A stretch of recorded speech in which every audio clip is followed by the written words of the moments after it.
Punten abdi sadaya di kelompok 2 nu mana bade maparkeun ngeunaan pupuh. Tepangkeun nami abdi Siti Mulama. Wasta pun Rifda Zakia, Wasta pun Malzan Asma, Wasta pun Maulida, Wasta Michael. Tah mangga diregepkeun sadayana. Apa sih pengertian dari pupuh? Yaitu pupuh adalah karya sastra berbentuk puisi tradisional yang merupakan dari bagian sastra Sunda, Jawa, dan Bali. Dalam seni Sunda, pupuh juga bisa disebut dengan tembang dan merupakan gabungan antara seni sastra dan lagu. Pupuh memiliki aturan-aturan yang harus dipenuhi, yaitu seperti guru wilangan, guru lagu, dan watek.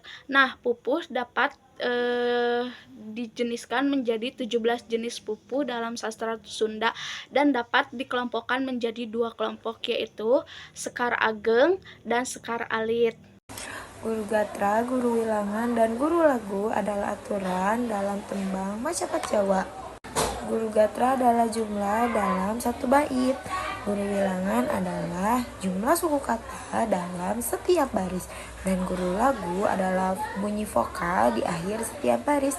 Ketiga aturan ini menjadi pedoman untuk membuat tembang Macapat. Penjelasannya, guru gatra adalah jumlah lalik atau baris dalam satu bait tembang. Guru wilangan adalah jumlah suku kata atau wanda dalam setiap baris atau gatra. Dan yang terakhir, guru lagu adalah bunyi vokal di akhir setiap baris. Bunyi vokal ini mengikuti aturan tertentu seperti A, I, U, E, atau O.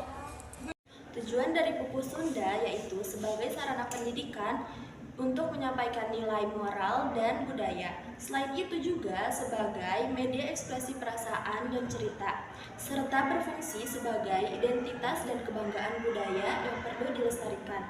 Selain itu, pupuh juga menjadi bagian dari sastra Sunda yang unik dan dapat digunakan untuk berbagai kegiatan seperti pertunjukan tari, drama, dan musik.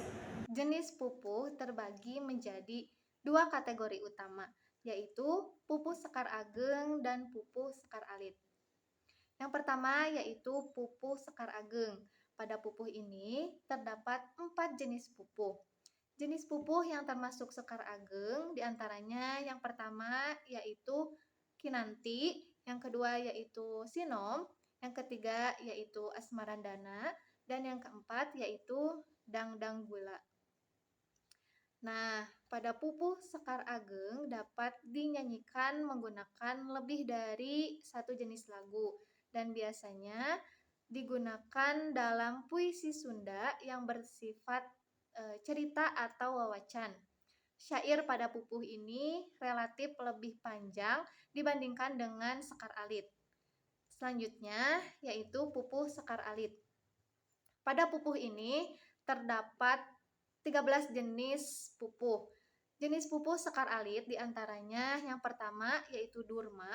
Durma ini bertemakan nafsu dan perang. Yang kedua yaitu Balakbak, bertemakan candaan atau lawakan. Yang ketiga yaitu Gambuh, bertemakan bingung atau menghadapi dilema. Yang keempat yaitu Juru Demung, bertemakan penyesalan. Yang kelima Magatru, bertemakan prihtin dan lelucon. Yang keenam Wirangrong, bertemakan rasa malu. Yang ketujuh Gurisa, bertemakan kesal. Yang kedelapan Ladrang, bertemakan banyol. Yang kesembilan Lambang, bertemakan banyol yang lebih parah. Ke-10 Mijil, ke-11 Pangkur, ke-12 Maskum Bambang, dan ke-13 Pucung. Sekar Alit hanya dapat dinyanyikan dengan satu jenis lagu saja. Dan pupuh ini memiliki aturan guru wilangan atau jumlah suku kata per baris, guru lagu atau bunyi vokal akhir tiap baris, dan tema khusus. Biasanya digunakan untuk karya sastra ringan dan hiburan. Secara ringkas, Sekar Ageng memiliki aturan yang lebih kompleks dengan variasi lagu yang lebih banyak. Sedangkan Sekar Alit lebih sederhana dengan satu pola lagu untuk setiap pupuh dan biasanya membawa tema yang lebih ringan atau spesifik sesuai dengan jenisnya. Selanjutnya adalah cara atau langkah-langkah untuk melantunkan pupu. Sebelumnya kita harus tahu dulu, pelantunan pupu itu adalah cara atau menyanyikan lagu karya sastra Sunda yang memiliki aturan yaitu dari guru wilangan, guru lagu, dan juga watak. Nah, supaya agar pupu yang kita nyanyikan lebih terarah, lebih terdengar indah gitu, dan juga bisa diperhatikan beberapa hal. Yang mana beberapa hal ini diantaranya yang pertama langkah-langkah pelantunannya. Pertama, kita harus memahami dulu aturannya. Nah, karena setiap pupu itu memiliki aturan yang berbeda-beda ya, dari guru wilangan, guru lagu. Nah, dari kelompok 2 ini, yaitu contohnya dari pupu kinanti, yang mana contoh aturan pupu kinanti ini, satu barisnya itu terdiri 6 pada lisan, atau satu baris dalam satu bait pupu, itu ada 6 pada lisan. Nah, ada juga dengan guru wilangannya, yaitu jumlah suku kata setiap barisnya. Jadi, guru wilangan itu adalah jumlah suku kata setiap baris. Nah, di dalam pupu kinanti itu ada mempunyai guru wilangan, yaitu ada 8. Nah, dan juga ada guru lagu. Guru lagu ini merupakan bunyi vokal akhir pada setiap barisnya. Nah, di dalam pupu kinanti, guru lagunya itu yaitu berupa huruf U, I, gitu. Nah, langkah yang kedua yaitu kita harus bisa memahami wataknya ketika melantunkan pupu, karena watak ini menentukan irama dan perasaan kita saat melantunkannya. Misalkan kita di sini mengambil contoh pupu kinanti. Nah, biasanya pupu kinanti itu kan melambangkan perasaan yang mana penuh kasih sayang, harapan. Nah, kita harus bisa memahami watak setiap pupu gitu, supaya cara melantunkannya juga pas dengan pupu tersebut. Misalnya di sini pupu kinanti harus lembut, tenang, karena berisi tentang nasihat atau kasih sayang. Nah, yang ketiga ada yaitu dengan menjaga tempo dan intonasi, supaya ketika melantunkan pupu itu jangan terlalu cepat, jangan terlalu lambat. Nah, biasanya setiap barisnya dilakukan dengan nada menurun atau lembut. Nah, selanjutnya yang keempat, langkah-langkahnya yaitu harus menggunakan perasaan dan ekspresi. Nah, selain memahami wataknya, kita juga harus menggunakan perasaan dan ekspresi, karena ketika melantunkan atau menyanyikan pupu, jangan sampai kita hanya membaca saja gitu, tetapi kita harus menghayati isi pupu tersebut gitu. Terus mengekspresikan dengan wajah dan suara, supaya agar suasananya juga terasa. Nah, yang terakhir yaitu mengatur napas dan mengucapkan kata dengan jelas. Jadi ketika melantunkan pupu itu, kita pertama-tama ambil napas, jangan terburu-buru gitu kan, supaya enak gitu nantinya ketika kita melantunkan atau menyanyikan pupu tersebut. Dan juga pastikan ketika mengucapkan juga harus jelas. Nah, itu adalah langkah-langkah melantunkan pupu. Nah, di sini ada contoh pembacaan pelantunan pupu, yaitu pupu kinanti. Nah, yang mana di sini di kelompok 2, pupu kinantinya tentang budak letik bisa ngapung. Nah, di sini kita jelaskan satu baris yang mana memiliki 6 pada lisan, dan juga guru wilangan yaitu yang berakhiran A dan juga I, pas dengan pupu tersebut. Misalnya di sini pupu kinanti harus lembut, tenang, karena berisi tentang nasihat atau kasih sayang. Nah, yang ketiga ada yaitu dengan menjaga tempo dan intonasi, supaya ketika melantunkan pupu itu jangan terlalu cepat, jangan terlalu lambat. Nah, biasanya setiap barisnya dilakukan dengan nada menurun atau lembut. Nah, selanjutnya yang keempat, langkah-langkahnya itu harus menggunakan perasaan dan ekspresi. Nah, selain memahami wataknya, kita juga harus menggunakan perasaan dan ekspresi, karena ketika melantunkan atau menyanyikan pupu, jangan sampai kita hanya membaca saja gitu, tetapi kita harus menghayati isi pupu tersebut gitu. Terus mengekspresikan dengan wajah dan suara, supaya agar suasananya juga terasa.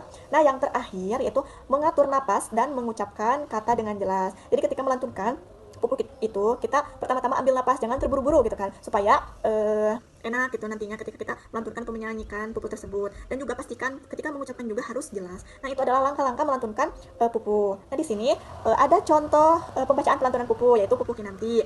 Nah, yang mana di sini di kelompok 2, pupu kinantinya tentang budak letik bisa ngapung. Nah, di sini kita jelaskan satu baris yang mana memiliki 6 pada lisan, dan juga guru wilangan yaitu yang berakhiran A dan juga I.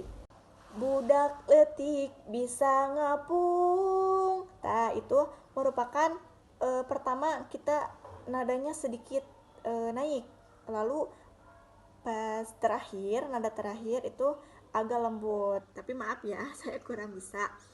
Itu merupakan contoh ya. Selebihnya ada di YouTube, di TikTok yang lebih jelas. Nah, itu yang kedua, baris kedua pada lisan kedua gitu, nadanya itu datar, tetapi pas di akhirnya juga harus lembut. Misalnya babakungna pungna peting. Nah itu babakungna agak datar, babakungna pungna peting. Nah itu. Terus ada yang ketiga, yaitu pada lisan ketiga nadanya agak naik di tengah, terus turun perlahan di akhir. Nada naik di tengah berarti nguriling kakalayangan. Nada naik di tengah, nguriling kakalayangan, turun perlahan di akhir, kakalayangan gitu. Pupu itu ternyata mempunyai makna karena pasti setiap pupu itu menggambarkan ada isinya gitu ya. Nah, yang pertama dari pupu Kinanti ini yang mana isinya itu menggambarkan hayalan atau keceriaan si anak kecil yang seolah-olah bisa terbang pada malam hari. Terus ia bisa mengelilingi layangan dan juga mencari yang manis-manis. Tadi kan ada ya kata yang manis-manis. Terus menggambarkan pikiran pada rasa ingin tahu anak-anak yang luas dengan penuh imajinasi. Nah, jadi bahwa pupu ini juga bisa dimaknai sebagai nasihat lembut kepada anak-anak yang tetap memiliki rasa semangat gitu ya, rasa ingin tahu dan juga rasa ingin semangat dalam belajarnya, dalam bermainnya, karena semua itu adalah dari proses tumbuh dan berkembang. Baik, terima kasih. Mangga kasadayana diregepkeun ieu contoh pupuh Kinanti anu mana diwakilkan ku kelompok 2. Budak leutik bisa ngapung, paberguna pungna peling, kalayang kakalayangan, yang anu amis-amis sarupaning bubuahan, naon bae nu kapangdi.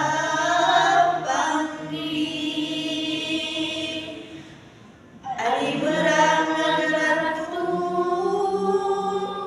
entep binatang langkai, disadako goreakan, cik coba ku anjeun pikir, mungkin pun naon ngaranna, pinten bisa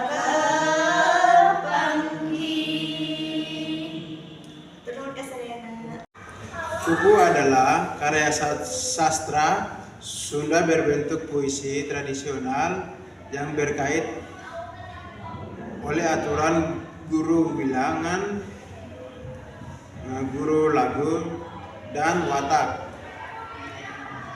Pupu berfungsi untuk menyampaikan nilai moral, ajaran, dan budaya Sunda agar tetap lestari.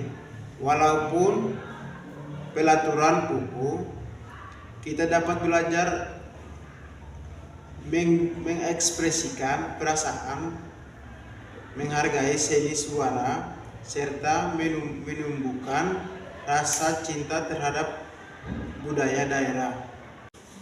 Sakitu bae di kelompok 2, mugia aya manfaatna. Wassalamualaikum warahmatullahi